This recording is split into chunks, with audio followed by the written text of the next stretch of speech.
a few of the states, and their crusty, disgruntled selves decided they wanted to sue. Welcome back to Allegedly Stephanie. I'm Stephanie, and once a month, sometimes bi-monthly, we discuss how much I've paid towards my 6-figure student loan payoff. And you know how this very long, very irritating, very arduous, but hopefully very rewarding at the end of this journey is going. We didn't have a student loan update in November. I'll tell you why in a second. So this will be October and November together. All of these are always retroactive, so it will be what I paid in the month of November, as well as whether or not I paid anything in the month of October. Spoiler alert, the answer is no. Being a freelancer is a fascinating life. We'll get into that in a second. Next, we will talk about a win against school vouchers on the local level, which I have been advocating against school vouchers for the past year on social media, if not 2 years, maybe a little bit longer. And there was a win during the very stressful election season that just passed that I want to celebrate and talk about. Celebrating the win against school vouchers, just to be very clear, if you're new, which you're probably not. All right, and then last we will do a save plan update. And I scoured the internet for an update, which as of December 11th, 3:48 p.m., the updates are a little sparse, but that might change. So between the editing, if there is another update, it will go on the screen. Okay, so first and foremost, what I paid in October and November. So if you're new here, my starting balance when I started paying my student loans off February 14th, 2020 was $304,680.17 trifling cents. Yes. I'm mad about all of it, particularly the 17 trifling cents. They could have rounded down. Now, in the month of October, I paid $0. I paid $0 because I've been doing content creation full-time for the past 2 years. And sometimes when you freelance, people pay you late. Yes, which is unfortunate. And then sometimes you're late on your deliverables. So then, of course, you are the reason why the payment is late. Guilty. I've been that. Both of which happened in the month of October, so there was no payment. In the month of November, however, I did pay $970. And in January's video, you'll see that my big giant payment in December, which is coming, makes up for all of that. Which brings my remainder owed in December to $131,548.97 trifling cents. Which brings my estimated total paid. It's creeping closer to 200K I don't know how I'm going to feel when it hits 200K. My estimated total paid is currently at $182,519.63 hard-earned pennies, all from my pocket in 4 3/4 years. That's a lot of money. That used to be able to buy a house. In today's, current iteration of we need actual public policy to fix the housing crisis, that's not going to buy a house. But before, I could have got a nice house with a pool and maybe a little bit of backyard, maybe some crunchy grass, maybe not the good kind, but some grass I could put my feet in. Yeah. Oof. It will be 5 years that I've been on this student loan journey in February, upcoming 2025. And wow, it's really been a ride. It has been very interesting, but that is where I'm at. And the reason why in October I could get away with not paying a payment is because I'm on the save plan. And the save plan, as of today, is still in forbearance. Even though for the past 4 years, I have been making payments almost every single month towards my student loans. I think in the totality of the 4 3/4 years now that I've been paying off my student loans, I think I've only missed 4 months. Yeah. I've paid them almost every single month. I did take a mini break from being so stressed out in 2022 and lowered the payments, and maybe 2 or 3 months, 2022, I just diverted the money elsewhere.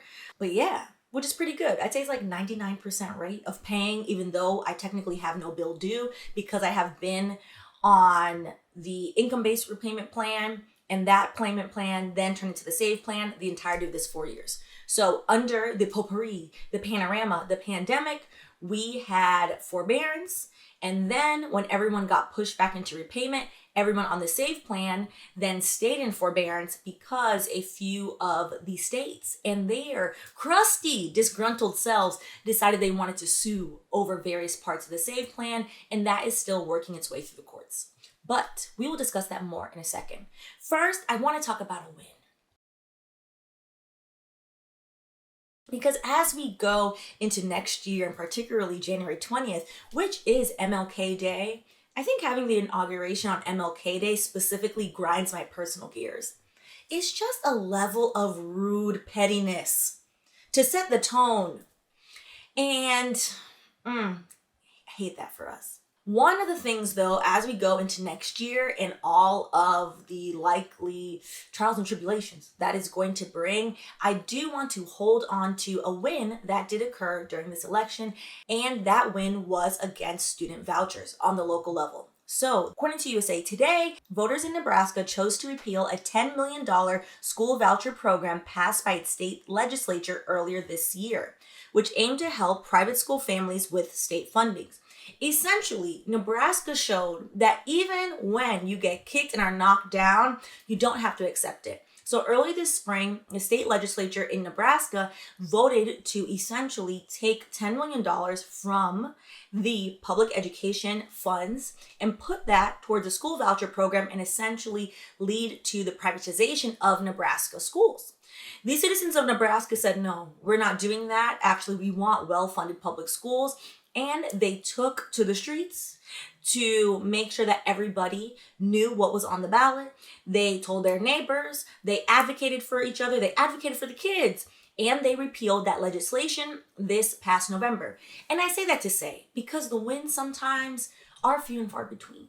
And they feel few and far between, which that affects whether or not we're apathetic. It's important to notice when the wins occur and then to replicate those same type of strategies. Just because foolishness is coming into the White House and various branches of government next year does not mean that there are not also local elections going on, does not mean there are other ways to get involved. Particularly if you live in good old NYC in any of the 5 boroughs, we are up for a new mayor next year. And please, for the love of whoever in the sky that you believe in, we need a new mayor. And we can get a new mayor. We can get a new mayor if we all band together and find somebody sensible, somebody who is actually advocating for the people, somebody who is going to be transparent with what they're doing with the city budget. And then we go knock on some doors in the cold, that it'll be fine. Put your mittens on, put the earmuffs on. I actually just got a pair of earmuffs from a street vendor the other day. And, a little price gouging is occurring. It's fine. I understand inflation. But they don't fold like my old street earmuffs that I got when I was in law school. So I'm just saying, if you're going to raise the price, I want a good product. However, random, unnecessary side note, I think we should, and one of the things I'm trying to do for the rest of the year is focus on where the wins were, the wins that I believe in, and then map that to my local city, if not state, and how can I help with the organization that's already going on. You don't have to go build anything from scratch. There are already people doing the work, finding those people, being of best support with my particular expertise and talents. As a lawyer, I could be quite helpful. And I'm sure you have particular expertise and talents that can be helpful. A lot of organizations, they need somebody who does pro bono accounting. Math is hard. Math is not my ministry, but money is. And I always say that. The accountants are usually in needs with these organizations, lawyers to do pro bono work. Anybody that is good with organizing, project management, managing different types of people and personalities. If you have an HR background, you need some type of people management. There's a term for this and I'm forgetting it off the top of my head. Those are also needed throughout various organizing functions. So getting plugged into your local community is needed now more than ever. So I want to bring something a little bright. Hence why I wore my best chartreuse today. And hopefully give a dose of let's take a deep breath and continue fighting in January for the rights that we want to keep and the rights that we need to gain back. because we're not going to get them back unless we have some movement. Now, why you're here, likely to discuss the SAVE plan. I did foreshadow this in the beginning. I scoured the internet. The Department of Education, when I just looked at it, they have not updated anything about the SAVE plan since October. Yeah, it's still going through the court process. So I would like to say bureaucracy, pain in the ass. Bureaucracy usually is unnecessary. However, in this one instance, if we think about it, bureaucracy might actually buy us some more time. So during the pandemic in the potpourri, a lot of the student loan service providers conducted mass layoffs because, well, all of public student loans were under forbearance. So they did not need, and they didn't feel that they needed all of that mass workforce. A lot of these student loan service providers, they're now just ramping up. They are still behind. So it would be a huge administrative burden to take the millions of people on the SAVE plan back into repayment. Which brings me to the silver lining. Because it is likely going to be an administrative burden, the Department of Education, via their social media, so they haven't posted it on the actual website, but they do post on X/Twitter sometimes, and they've basically been letting news outlets know that their guesstimation is the SAVE plan forbearance will end likely in January or February. However, if we factor in the bureaucracy and the fact that you need actual people to come chase us down, I think that maybe my educated guess would be we might not actually go back into repayment if you are on the SAVE plan until March or April, which gives you more time to plan out how to live through this current inflationary wild period while also figuring out how much can you realistically pay each month and how much can you put towards the student loans, so that way you're not only paying your interest, but you're paying the principal. You want to pay the principal so that way you can get rid of them and then they can't hound you anymore. Not so fun fact, when I had a Sallie Mae loan, which I paid off maybe in year one of this journey, I had a $10,000 Sallie Mae loan. No, $6,000. I had a $6,000 Sallie Mae loan. The interest rate was a whopping 10%. Wild. Those people at Sallie Mae hounded me as if I had personally borrowed that money from them. Every day, they would call 3 times a day. I kid you not. Oh my God! Even though they from, oh my God. So on that note, at the end of the videos, I always like to ask, how are you doing? How's your student loan payoff journey going? And there usually is at least a handful of people who have either paid their student loans off or have gotten their student loans forgiven through PSLF, Public Service Loan Forgiveness. So a big congratulations to y'all who are debt-free and don't have to worry about Sallie Mother effing Mae anymore. I'm very happy for you. I hope to find that level of freedom soon enough. I am excited to get under 6 figures owed. When I hit $99,999.97 trifling cents owed, I'm gonna have a little mini celebration for myself. And then hopefully it will be smooth sailing all the way down.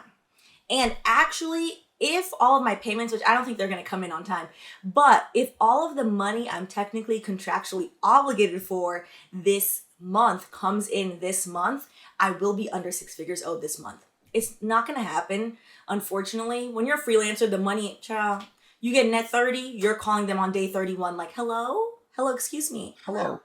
Yeah. But I think the under 6 figure is going to hit me depending on when I'm paid out, January or February of next year. So it should, fingers crossed. Let me knock on this fake wood table. I should hit under 6 figures by the 5-year mark of this journey in February. So that's exciting. All right. And if I don't see y'all via video before the holidays, I hope you'll have a lovely holiday and you spend time with your family, your friends, your chosen family, whoever brings you joy and happiness. All right. Stay warm if you're in a cold place. All right. Bye.